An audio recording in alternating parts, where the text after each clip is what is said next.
মই আৰু এক ছেকেণ্ডো নাথাকো এখন ঘৰত আৰু এইখিনি কথা মই ভিডিঅ' কৰি ৰাখিছো তোমালোকে যি কৰা কৰিবা এই বস্তু মই উলিয়ালো নাই হয়তো মই থাকিম এখন ঘৰত নহয় বুঢ়ীজনী থাকিম তোমাক মই মাৰিম বুলি কৈছো মাৰিমেই চাওক ৰাইজ এইখিনি মই ঘৰুৱা কথা মই কিয় কাৰণে কিন্তু মই আজি এইখিনি কথা প্ৰমাণ হিচাপে ৰাখিবৰ কাৰণে বিয়াখন পাতিছো মই ভিডিঅ' কৰি ৰাৱণৰ নিচিনাকে বহি বহি কাই থাকিব লাগে মা দেউতাক বৃদ্ধাশ্ৰমত ৰাখিব লাগে এইটো কোনটো যুক্তি কৰিলে মা দেউতাক বৃদ্ধাশ্ৰমত ৰাখিম বুলি তোমাক মই বিয়া কৰিছো নেকি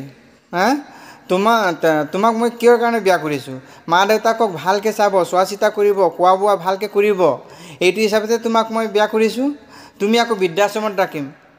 হা তুমি ক'ত অধিকাৰ পালি মোৰ মা দেউতাকক বৃদ্ধাশ্ৰমত ৰাখিম মা দেউতাই ইমান কষ্ট ডাঙৰ দীঘল কৰিছে পঢ়া শুনা কৰিছে গতিকে জীৱনৰলৈকে এক মুহূৰ্তলৈকে মা দেউতাই মোৰ লগত থাকিব আৰু নেক্সট বৃদ্ধাশ্ৰমৰ কথা ক'লে এইখন ঘৰৰ পৰা তুমি ওলাই যাব লাগিব এইচম নহ'ব ঠিক আছে তুমি যে মাকক বৃদ্ধাশ্ৰমত ৰাখিম বুলি কৈ আছা তুমি কথাবিলাক ভালকে ভাঙি পাতি কোৱাচোন বাৰু মই শুনি আছো মই থাকিম নহয় বুঢ়ীজনী থাকিব তাৰ হেনো এতিয়া মাকক বৃদ্ধাশ্ৰমত থবলৈ যাবলৈ বেয়া লাগিছে কিন্তু কথাটো যেতিয়া মোক কৈছিলে তেতিয়া আকৌ বেয়া লগা নাছিলে তাৰ সি মোক ধুনীয়াকে কৈছিলে যে মাকক বৃদ্ধাশ্ৰমত থৈ আহিবগৈ আমি দুটা সুখেৰে থাকিম আমি নিজৰ ঘৰখন পাতিম এখন আমাৰ নিজৰ ঘৰ আৰু কিন্তু এতিয়া এই বুঢ়ীজনীৰ পৰা আমাৰ সুখ শান্তি নোহোৱা হৈছে আপোনালোকে ক'লে বিশ্বাস নকৰিব এই বুঢ়ীজনীয়ে মোক কিমান অত্যাচাৰ কৰে নিজৰ বিয়া দিয়া জীয়েকজনী সেইজনী ঘৰলৈ আহিলে মানে মূৰত থলে উকনীয়া খাব মাটিত থলে পৰুৱা খাব নিচিনা কৰে নিজৰ জীয়েকজনী আৰামত চলিছে একদম নিজৰ ইচ্ছামতে চলিছে আজাদিছে চলিছে আৰু মোক এই বুঢ়ীজনীয়ে জিনা হাৰাম কৰি দিছে কওকচোন ৰাইজ মোৰ জীৱনত কি অকমানো অধিকাৰ ইচ্ছা নাই নেকি মোৰ নিজৰ ইচ্ছামতে একো কৰিব নোৱাৰিম নেকি এফালে নাযাবি সেইফালে নাযাবি এইটো নকৰিবি সেইটো নকৰিবি ৰাতিপুৱা আমুকটোহে নকৰিলি আমুকটোহে কৰিব লাগিছিলে এইটো কাম কৰ সেইটো কাম কৰ মই কি চাকৰ নেকি এখন ঘৰ মই গোটেই কাম পা কৰো ঘৰ অকলে অকলে কাম পা কৰো ঘৰ ৰাতিপুৱা পৰা গধূলিলৈকে কামেই কৰি থাকো মই ঘৰখনৰ অকমান মই নিজৰ কাৰণে আজৰি নাই শুবলৈ নাপাওঁ ভালকে খাবলৈ নাপাওঁ তথাপি বুঢ়ীজনী ইমান আওখা মোৰ বেয়া নালাগে নে মই প্ৰথমতে নাই কোৱা আছিলো বুঢ়ীজনীক বৃদ্ধাশ্ৰমত থৈ আহক বুলি কিন্তু ইমান অশান্তি পাইছো মই একেবাৰে জীয়াই থাকিবলৈ কষ্ট হৈ গৈছে মই আজি ওলালো ঘৰলৈ কিন্তু আজি মই থাকিম এখন ঘৰত নহয় বুঢ়ীজনী থাকিব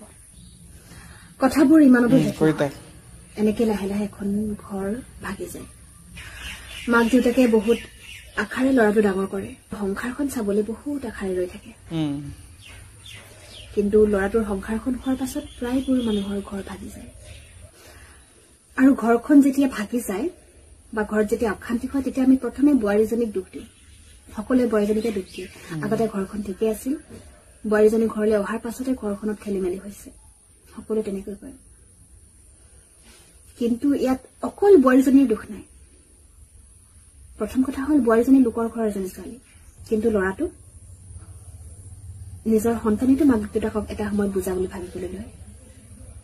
আজিকালি এনেকুৱা এটা ধাৰণা হৈ গৈছে যে সংসাৰ বুলি ক'লে কেৱল হাজবেণ্ড ৱাইফ আৰু ল'ৰা ছোৱালীকেইটা মাক দেউতাক সংসাৰৰ অংশ নহয় এনেকুৱা হৈ পৰিছে নিজৰ পেটৰ পোৱালি যেতিয়া মাক দেউতাকক বুজা বুলি ভাবিবলৈ লয় যিহাল মাক দেউতাকৰ হাতত ধৰি ল'ৰাটো ডাঙৰ হৈছিল সেই ল'ৰাটোৱে মাক দেউতাকক বুজা বুলি ভাবিবলৈ লয় লোকৰ ঘৰৰ ছোৱালীজনীক দুখ দি আমি কি পাম নিজৰ সন্তানে যদি মাক দেউতাকক যত্ন ল'ব নোৱাৰে নিজৰ সন্তানে যদি মাক দেউতাকক সন্মান নকৰে লোকৰ ঘৰৰ ছোৱালীজনী কেনেকৈ মাক দেউতাকক সন্মান কৰিব মানুহে কয় যে ল'ৰাটোক ফুচুলাই ল'লে কিবা কৰিলে কেতিয়াও নহয় ল'ৰাটো যদি নিজৰ মগজু আছে যদি মাক দেউতাকৰ প্ৰতি ভাল পোৱা আছে সন্মান আছে তেনেহলে কোনেও মাক দেউতাকৰ পৰা ল'ৰাটোক আঁতৰাই নিবই নোৱাৰে সঁচা এইটোৱেই যে নিজৰ সন্তানে ভাল নহয় আৰু কৰবাত হয়তো মাক দেউতাকৰো ভুল ৰৈ যায় হয়তো ল'ৰাটোক আলাসৰ লাৰু কৰি ৰাখোতে সন্তানটোক মানৱীয় মূল্যবোধখিনি দিবলৈ থাকি যায় মাক দেউতাকৰ আৰু যেতিয়া আহে বোৱাৰীজনীৰ কথা ভুল তাইৰো থাকে মই কিয় চাম লোকৰহে মাক দেউতাক কিন্তু বোৱাৰীজনী এটা কথা মনত ৰখা দৰকাৰ যে সেই নিজৰ ঘৰখনত এৰি অহা মাক দেউতাককো হয়তো কোনোবাই চাব এয়া হাল সলনি হ'ব নোৱাৰেনে আৰু শাহু হিচাপেও কিছুমান ভুল থাকে তেওঁলোকৰ যে লোকৰ ছোৱালীজনী সদায় লোকৰ বুলি ভাবে এখন ঘৰলৈ উৰে জীৱনৰ কাৰণে আহিছে তাইৰ লগতেই থাকিব লাগিব নমৰালৈকে তাই ঘৰখন ধৰি ৰাখিব তথাপিতো বহু ক্ষেত্ৰত দেখা যায় সেই লোকৰ ঘৰৰ ছোৱালীজনীক মৰ্যাদা দিব নিবিচাৰে বহুতে কথাই কথাই ভুল ধৰা কথাই কথাই খাউলিওৱা এইবিলাক যদি এখন ঘৰত হৈ থাকে তেনেহ'লে সেই ছোৱালীজনীও এডজাষ্ট কৰিব নোৱাৰা হৈ পৰে। এই কথাখিনি কওঁতে মই কাৰো পক্ষ লোৱা নাই। সমাজত যিটো দেখি আছো সঘনাই হৈ আছে, পৰিয়ালবোৰ সৰু হৈ হৈ গৈ আছে, মাক দেউতাক বৃদ্ধাশ্ৰমলৈ গৈ আছে, প্ৰতিদিনে বৃদ্ধাশ্ৰমত বৃদ্ধ বৃদ্ধাৰ সংখ্যা বাঢ়ি গৈ আছে, পৰিয়ালৰ সংজ্ঞাই বেলেগ হৈ গৈছে। সেই সকলোখিনি সামৰি মই এইখিনি কথা কলো। কথাখিনি কওঁতে আৰু চৰিত্ৰ উপস্থাপন কৰোঁতে যদি মোৰ কৰবাত ভুল হৈছে তেনেহ'লে ভুলকেইটা আঙুলিয়াই দিব, মই শুধৰাবলৈ নিশ্চয় যত্ন কৰিম। এই ভিডিঅ'টোৰ জৰিয়তে মই সমাজলৈ এটা বাৰ্তা প্ৰেৰণ কৰিব বিচাৰিছো যে বৃদ্ধাশ্ৰমবোৰ নোহোৱা হওক সমাজৰ পৰা। প্ৰত্যেক মাক দেউতাক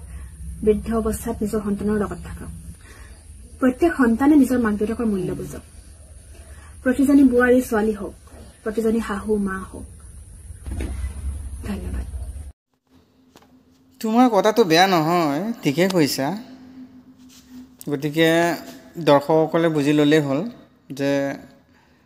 বৃদ্ধাশ্ৰমৰ কাহিনী কেনেকৈ আমি উপস্থাপন কৰিলোঁ, তাকে দৰ্শকে বুজি ল'লেই হ'ল। তাৰপিছত বৃদ্ধাশ্ৰমত যাতে নিজৰ মা দেউতাকক ৰাখিব নালাগে, নিজৰ লগতে ৰাখক। এইটোকে কৈ মই আজি ভিডিঅ'খন সামৰিলোঁ। ধন্যবাদ। আৰু নেক্সট ভিডিঅ'ত আপোনালোকক লগ পাম।